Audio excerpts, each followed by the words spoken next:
Hello guys, তোমাদের সকলকে স্বাগত জানাই আমাদের YouTube channel dreams of success সফলতার স্বপ্নে তোমাদের সকলকে স্বাগত জানাই। তো বন্ধুরা, আজকের ভিডিওটির মাধ্যমে আমরা বেশ কিছু গুরুত্বপূর্ণ জেনারেল নলেজের প্রশ্ন উত্তর নিয়ে আলোচনা করব, যেগুলি তোমাদের আপকামিং ডাব্লিউবিপি কনস্টেবল তার সাথে কেপি কনস্টেবলের পরীক্ষায় বিশেষভাবে হেল্প করবে। তো অবশ্যই তোমরা ভিডিওটি শেষ পর্যন্ত দেখতে থাকবে। প্রত্যেকটা প্রশ্ন প্রিভিয়াস ইয়ারের বিভিন্ন পরীক্ষা থেকে নেওয়া হয়েছে, তাই প্রত্যেকটা প্রশ্ন নিজেরা প্রথমে উত্তর দেওয়ার চেষ্টা করবে এবং পরবর্তীতে আমাদের সাথে মিলিয়ে নেবে। কোয়েশ্চেনটা তোমরা দেখতে পাচ্ছ, কলকাতা মেট্রো রেল চালু হয় কবে? কলকাতা মেট্রো রেল চালু হয় কত সালে? তো এখানে সঠিক উত্তরটি হবে কলকাতায় মেট্রো রেল চালু হয় 1984 খ্রিস্টাব্দে। ভীষণ গুরুত্বপূর্ণ একটি প্রশ্ন, অনেকবার পরীক্ষায় রিপিট হয়েছে। আর আজকের প্রশ্নগুলো কিন্তু প্রিভিয়াস ইয়ারের WBCS এর কোশ্চেন, ঠিক আছে? তাই কিন্তু তোমাদের পরীক্ষার জন্য বিশেষভাবে গুরুত্বপূর্ণ। তো অবশ্যই তোমরা ভিডিওটি শেষ পর্যন্ত দেখবে। দ্বিতীয় নম্বর প্রশ্ন, কারা প্রত্যক্ষ সংগ্রাম এর ডাক দেয় ও কোন দিনটি প্রত্যক্ষ সংগ্রামের দিন হিসেবে বেছে নেওয়া হয়? প্রত্যক্ষ সংগ্রাম বা ডাইরেক্ট অ্যাকশন কারা ডাক দিয়েছিল এটি? তো এখানে আমাদের সঠিক উত্তরটি হয়ে যাবে অপশন এ, মুসলিম লীগ 16ই আগস্ট 1946 সালে প্রত্যক্ষ সংগ্রাম বা ডাইরেক্ট অ্যাকশন এই ডাকটি দিয়েছিল। তো চলো পরবর্তী প্রশ্নটি দেখে নেব। পরবর্তী প্রশ্ন এখানে দেখতে পাচ্ছ, 1946 সালে কোন মিশন বা কমিশন ভারতে আসে? তো এখানে আমাদের সঠিক উত্তরটি হয়ে যাবে 1946 সালে ক্যাবিনেট মিশন ভারতে আসে। নেক্সট 4 নম্বর প্রশ্ন, অষ্টাদিগ্গজ গোষ্ঠীর পৃষ্ঠপোষক ছিলেন কে? অষ্টাদিগ্গজ গোষ্ঠীর পৃষ্ঠপোষক ছিলেন কে? তো এখানে সঠিক উত্তরটি হয়ে যাবে অপশন ডি, কৃষ্ণদেব রায় ছিলেন অষ্টাদিগ্গজ গোষ্ঠীর পৃষ্ঠপোষক। নেক্সট, যে ভাইসরয় তিব্বতে ইয়ং হাজব্যান্ড মিশন পাঠান তিনি হলেন কে? তো এখানে সঠিক উত্তরটি হবে অপশন ডি, লর্ড কার্জন। তার আগে তোমাদেরকে জানিয়ে রাখি, তোমরা যারা কলকাতা পুলিশ কনস্টেবল এবং তার সাথে পশ্চিমবঙ্গ পুলিশ কনস্টেবলের জন্য প্রিপারেশন করছো, তারা আমাদের এই পিডিএফ দুটো নিতে পারো। একটি হচ্ছে আমাদের পশ্চিমবঙ্গ পুলিশ কনস্টেবলের যে একটি পরীক্ষা হবে, সেই স্পেশালভাবে নতুন সিলেবাস অনুযায়ী 55টি মডেল সেট দিয়ে একটা প্র্যাকটিস সেট রয়েছে, যেখানে 16টি ফুল প্র্যাকটিস সেট পেয়ে যাচ্ছ। সম্পূর্ণ 85 নম্বরের ফুল প্র্যাকটিস সেট রয়েছে, 10টি ইংলিশের স্পিড টেস্ট রয়েছে, অর্থাৎ 10টি ইংলিশের স্পেশাল প্র্যাকটিস সেট রয়েছে, 10টি জিকের স্পেশাল প্র্যাকটিস সেট রয়েছে, 10টি জিআই স্পেশাল প্র্যাকটিস সেট কিন্তু এখানে দেওয়া রয়েছে। তো এই পিডিএফটি যারা নিতে চাও তারা এই নম্বরে হোয়াটসঅ্যাপ করতে পারো, অথবা ডেসক্রিপশন বক্সে দেখো লিঙ্ক দেওয়া আছে, সেখান থেকে তোমরা বাই করতে পারবে। এছাড়াও আমাদের আছে WBN KP scanner. WBN KP স্ক্যানারটা কি? WBN কেপি স্ক্যানার হচ্ছে WBP বোর্ড এবং কেপি বোর্ড যে সমস্ত পরীক্ষা 2011 থেকে 2024 পর্যন্ত নিয়েছে, সেই সমস্ত পরীক্ষার প্রশ্ন উত্তর এক জায়গায় করে তোমাদেরকে তুলে ধরা হয়েছে এই পিডিএফটির মাধ্যমে। তো দুটো পিডিএফই কিন্তু ভীষণভাবে গুরুত্বপূর্ণ। তোমরা যারা একটু মানে নিজেদের যে প্রস্তুতি লেভেল সেটা কিন্তু একটু আপগ্রেড করতে চাও, তারা কিন্তু আমাদের পিডিএফটি অবশ্যই নিতে পারো।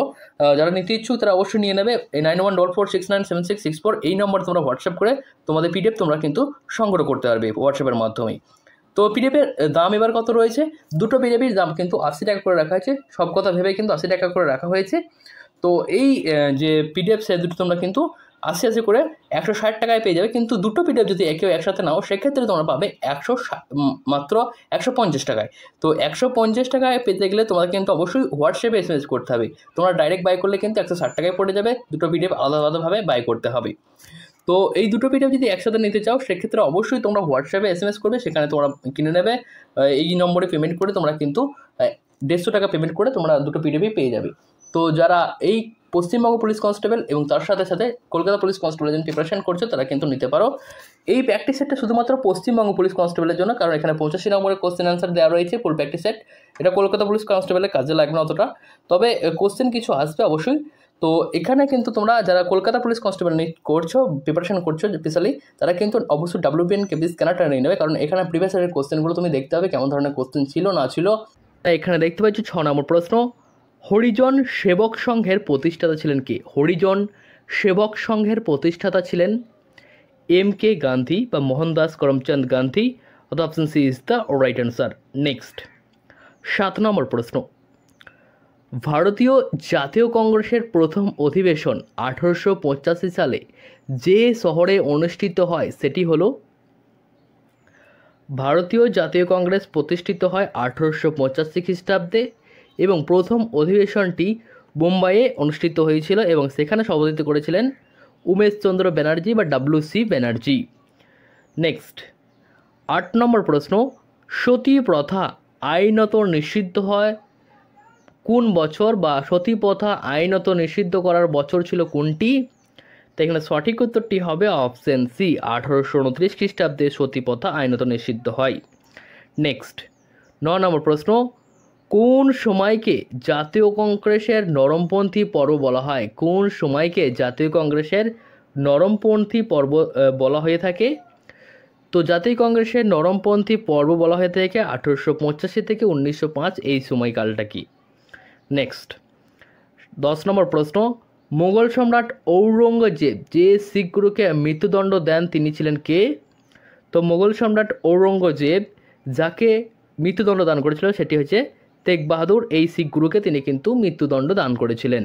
নেক্সট 11 নম্বর প্রশ্ন, সুল-ই-কুল নীতি কে প্রবর্তন করেন? সুল-ই-কুল নীতি প্রবর্তন করেন কে?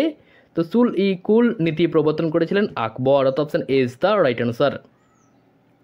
নেক্সট 12 নম্বর প্রশ্ন, মগধের কোন শাসক সেনিয়া নামে পরিচিত ছিল? মগধের কোন শাসক সেনিয়া নামে পরিচিত ছিলেন? তো সঠিক উত্তরটি হবে অপশন এ, বিম্বিসার। নেক্সট 13 নম্বর প্রশ্ন, সিপাহী বিদ্রোহের সময় ভারতের বড়লাট কে ছিলেন? 1857 সালে সিপাহী বিদ্রোহের সময় ভারতের বড়লাট কে ছিলেন? তো সে সময় আমাদের অপশন বি, লর্ড ক্যানিং ছিলেন বড়লাট। নেক্সট কাদম্বরীর রচয়িতা কে? কাদম্বরী গ্রন্থটি রচয়িতা কে? তো কাদম্বরী গ্রন্থটি রচনা করেছেন Banabhatta. Option D is the right answer.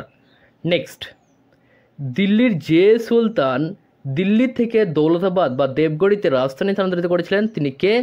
দিল্লির কোন সুলতান দৌলতাবাদ বা দেবগড়ি থেকে রাজধানী স্থানান্তরিত করেছিলেন? কোথায়? দিল্লি থেকে দৌলতাবাদ রাজধানী স্থানান্তরিত করেছিলেন কে? তো সেটি হচ্ছে মোহাম্মদ বিন তুগলাক দিল্লি থেকে দৌলতাবাদে রাজধানী স্থানান্তরিত করেছিলেন। নেক্সট কোন মুঘল সম্রাট নিজের আত্মজীবনী রচনা করেছিলেন? তো মুঘল সম্রাট বাবর নিজের আত্মজীবনী রচনা করেছিলেন। তো বাবরের আত্মজীবনী হচ্ছে তুজুকি বাবরি। নেক্সট 17 নম্বর প্রশ্ন, রামমোহন রায়কে রাজা উপাধি প্রদান করেন কোন মুঘল সম্রাট? রামমোহন রায়কে রাজা উপাধি প্রদান করেছিলেন দ্বিতীয় আকবর। এই রাজা উপাধি প্রদান করে তিনি কিন্তু রামমোহন রায়কে বিলেতে প্রেরণ করেছিলেন। নেক্সট 18 নম্বর প্রশ্ন, কে ক্রিপস মিশনের প্রস্তাবগুলি একটি পোস্ট ডেটেড চেক বলে অভিহিত করেছিলেন? ক্রিপস মিশনের প্রস্তাবগুলি একটি পোস্ট ডেটেড চেক বলে অভিহিত করেছিলেন আমাদের অপশন সি, জাতির জনক মহাত্মা গান্ধী। নেক্সট 19 নম্বর প্রশ্ন, জাতীয় কংগ্রেস ও মুসলিম লীগের মধ্যে কত সালে লখনৌ চুক্তি স্বাক্ষরিত হয়েছিল? জাতীয় কংগ্রেস ও মুসলিম লীগের মধ্যে লখনৌ চুক্তি স্বাক্ষরিত হয় 1916 সালে। Option C is the right answer. Next 20 number প্রশ্ন, জালিয়ানওয়ালাবাগ এর হত্যাকাণ্ড কবে এবং কোথায় হয়েছিল? তো জালিয়ানওয়ালাবাগের হত্যাকাণ্ড হয়েছিল 1919 সালে অমৃতসরে। Option D is the right answer. 21 number প্রশ্ন, আলিগড় আন্দোলনের কেন্দ্র ছিল কোথায়? 1885 খ্রিস্টাব্দে আলিগড় আন্দোলনের কেন্দ্র ছিল কোনটি? তো অ্যাংলো ওরিয়েন্টাল কলেজ থেকে আলিগড় আন্দোলনের সূচনা হয় 1875 সালে। নেক্সট 22 নম্বর প্রশ্ন, কত সালে এবং কোথায় মুসলিম লীগ পাকিস্তান প্রস্তাব গ্রহণ করেছিল? মুসলিম লীগের পাকিস্তান প্রস্তাবটি কোন অধিবেশনে এবং কত সালে সেটি হয়েছিল? তো মুসলিম লীগের পাকিস্তান প্রস্তাবটি গৃহীত হয়েছিল 1940 সালে লাহোর অধিবেশন। Option C is the right answer. Next 23 number প্রশ্ন, নিম্নলিখিত কোন রাজ্যে স্থানান্তর কৃষি দেখা যায় না? নিম্নলিখিত কোন রাজ্যে স্থানান্তর কৃষি দেখা যায় না? তো এখানে আমাদের সঠিক উত্তরটি হবে আমাদের পশ্চিমবঙ্গে স্থানান্তর কৃষি দেখা যায় না। নেক্সট 24 নম্বর প্রশ্ন, পৃথিবীর মোট স্থলভাগের অংশ হিসাবে ভারতের ভাগ হলো? পৃথিবীর মোট স্থলভাগের অংশ হিসাবে ভারতের ভাগ হচ্ছে কতটা? তো এখানে সঠিক উত্তরটি হয়ে যাবে অপশন এ, 2.4% হচ্ছে আমাদের ভারতের ভাগ। নেক্সট 25 নম্বর প্রশ্ন, ভারতের সর্বপ্রথম খনিজ তেল আবিষ্কৃত হয় যেখানে, সেটি হলো? এখানে সঠিক উত্তরটি হবে অপশন বি, দিগ্বয় বা ডিগবয়ে। নেক্সট 26 নম্বর প্রশ্ন, পোলাভারাম প্রকল্প যে নদীর সঙ্গে সংশ্লিষ্ট সেটি হলো, পোলাভারাম প্রকল্প যে নদীর সঙ্গে সংশ্লিষ্ট সেটি হলো অপশন ডি। নামটা দেখে একটু বোঝা যাচ্ছে যে এটা গোদাবরী হবে। নেক্সট 27 নম্বর প্রশ্ন, টোটো হলো এক প্রকার আদিম অধিবাসী যাদের পাওয়া যাবে যে রাজ্যটি সেটি হলো, টোটো উপজাতি মূলত কোন রাজ্যে দেখতে পাওয়া যায়? তো এই টোটো উপজাতি কিন্তু আমাদের পশ্চিমবঙ্গেই দেখতে পাওয়া যায়। Option C is the right answer. Next 28 number প্রশ্ন, এলাকা ও জনসংখ্যার ভিত্তিতে ভারতের সর্বাধিক বৃহত্তম নগরপুঞ্জ হলো কোনটি? এলাকা ও জনসংখ্যার ভিত্তিতে ভারতের সর্বাধিক বৃহত্তম নগরপুঞ্জ হলো অপশন এ, মুম্বাই। নেক্সট 29 নম্বর প্রশ্ন, ছত্তিশগড় রাজ্যের ভিলায় যে শিল্প কারখানার জন্য বিখ্যাত সেটি হলো, ছত্তিশগড় রাজ্যের ভিলায় যে শিল্প কারখানার জন্য বিখ্যাত সেটি হলো লৌহ ইস্পাতের জন্য ছত্তিশগড় রাজ্যের ভিলায় বিখ্যাত। নেক্সট 30 নম্বর প্রশ্ন, ভারতের সবচেয়ে বেশি এলাকা জুড়ে রয়েছে কোন ধরনের মৃত্তিকা? তো ভারতের সবচেয়ে বেশি এলাকা জুড়ে রয়েছে পলি মৃত্তিকা। তো option D is the right answer. Next 31 নম্বর প্রশ্ন, মুল্লাপেরিয়ার বাঁধ অসন্তোষের কারণ যাদের মধ্যে, মুল্লাপেরিয়ার বাঁধ যে দুটি প্রদেশের মধ্যে বা রাজ্যের মধ্যে অসন্তোষের কারণ সেটি কোনটি? এখানে সঠিক উত্তরটি হবে অপশন বি, তামিলনাড়ু এবং কেরলের মধ্যে এটি অসন্তোষের কারণ। নেক্সট 32 নম্বর প্রশ্ন, পশ্চিমবঙ্গের রাঢ় হলো একটি ভূপ্রাকৃতিক অঞ্চল যার অংশবিশেষ দেখা যায় যে জেলায় সেটি হলো, পশ্চিমবঙ্গের রাঢ় হলো একটি ভূপ্রাকৃতিক অঞ্চল, এই রাঢ় দেখা যায় কোন জায়গায়, মানে পশ্চিমবঙ্গের কোন জেলায় এটি দেখা যায়? তো এখানে সঠিক উত্তরটি হবে অপশন বি, পশ্চিম মেদিনীপুরে দেখা যায়। নেক্সট 33 নম্বর প্রশ্ন, নিম্নলিখিতদের মধ্যে কোন বন্দরে স্বাভাবিক পোতাশ্রয় রয়েছে? নিম্নলিখিত বন্দরগুলির মধ্যে কোন বন্দরে স্বাভাবিক পোতাশ্রয় রয়েছে? এখানে সঠিক উত্তরটি হবে অপশন বি, বিশাখাপত্তনম বন্দরে। নেক্সট 34 নম্বর প্রশ্ন, জনসংখ্যার হিসেবে পৃথিবীতে ভারত দ্বিতীয় স্থানে, কিন্তু আয়তনের হিসেবে ভারতের স্থান কত? তো এই পৃথিবীতে ভারত এখন দ্বিতীয় স্থানে নয় জনসংখ্যার হিসেবে, এটি কিন্তু বর্তমানে প্রথমে চলে গেছে। আমাদের ভারত কিন্তু জনসংখ্যার দিক দিয়ে প্রথম স্থান অধিকার করে নিয়েছে। এখনও কিন্তু অফিসিয়ালভাবে যে গণনা সেটা কিন্তু হয়নি, যে আদমশুমারি সেটা কিন্তু প্রকাশ করা হয়নি, কিন্তু পৃথিবীতে আমাদের স্থান কিন্তু প্রথম স্থানেই রয়েছে। এটা কিন্তু 2011 যে জনগণনা হয়েছিল তার ভিত্তিতেই কোশ্চেনটা করা হয়েছে, ঠিক আছে? তো এখানে সঠিক উত্তরটি হবে আমাদের ভারত আয়তনের ভিত্তিতে পৃথিবীতে সপ্তম স্থানে অধিকার করে, অর্থাৎ option C is the right answer. Next 35 number প্রশ্ন, 1853 সালে ভারত প্রথম রেল লাইন চালু হয়। 1853 সালে ভারতে প্রথম রেল লাইন চালু হয়। কোথা থেকে কোথা পর্যন্ত এই রেল চলাচল করেছিল প্রথম? তো 1853 সালে প্রথম রেল চলাচল শুরু হয়েছিল বোম্বে থেকে থানে পর্যন্ত। Option B is the right answer.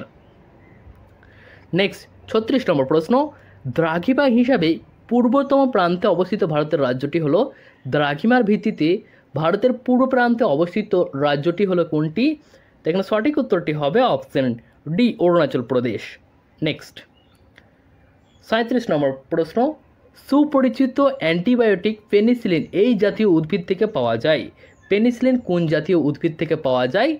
তো এখানে সঠিক উত্তরটি হবে অপশন বি, ছত্রাক জাতীয় উদ্ভিদ থেকে পেনিসিলিন আমরা পেয়ে থাকি। নেক্সট 38 নম্বর প্রশ্ন, রেডারের অর্থ হলো কি? রেডারের অর্থ হলো কি? তো রেডার মূলত বেতার নির্ণায়ক ও সীমা পরিমাপক। তো অর্থাৎ option A is the right answer, বেতার নির্ণায়ক এবং সীমা পরিমাপক। নেক্সট 39 নম্বর প্রশ্ন, অনাম কোন রাজ্যে প্রচলিত উৎসব? অনাম কোন রাজ্যের প্রচলিত উৎসব? তো অনাম হচ্ছে আমাদের কেরল রাজ্যের একটি প্রচলিত উৎসব। নেক্সট 40 নম্বর প্রশ্ন, পোঙ্গাল কোন রাজ্যের প্রচলিত উৎসব? পোঙ্গাল এটি কোন রাজ্যের প্রচলিত উৎসব? তো পোঙ্গালটি কিন্তু তামিলনাড়ু রাজ্যের প্রচলিত উৎসব। নেক্সট 41 নম্বর প্রশ্ন, প্রথম ভারতীয় বিশ্ব সুন্দরী হলো, প্রথম ভারতীয় বিশ্ব সুন্দরী বা মিস ওয়ার্ল্ড হলেন কে? তো প্রথম ভারতীয় হিসেবে বিশ্ব সুন্দরী বা মিস ওয়ার্ল্ড হচ্ছেন রীতা ফারিয়া। নেক্সট, কোন ভিটামিনের অভাবে রাতকানা রোগ হয়? কোন ভিটামিনের অভাবে রাতকানা রোগ হয়ে থাকে? দেখুন সঠিক উত্তরটি হবে অপশন এ, ভিটামিন এর অভাবে রাতকানা রোগ হয়। নেক্সট, ভিটামিন ডি এর রাসায়নিক নাম কি? তো ভিটামিনের রাসায়নিক নাম এবং তাদের অভাবজনিত রোগগুলি অবশ্যই আমাদের জেনে রাখতে হবে।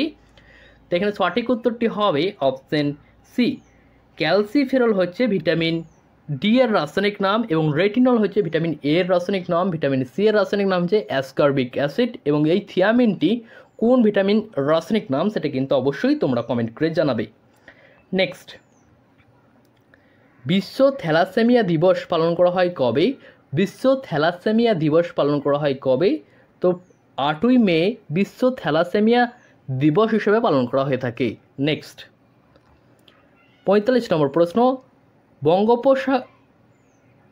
বঙ্গোপসাগরে তৈরি হওয়া ঘূর্ণিঝড় মোচার নামকরণ করেছে কোন দেশ?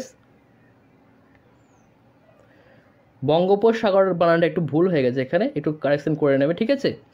বঙ্গোপসাগরে তৈরি হওয়া ঘূর্ণিঝড় মোচার নামকরণ করেছে কোন দেশ? তো মোচার নামকরণ করেছে অপশন সি, ইয়েমেন। ইয়েমেন দেশটি মোচার নাম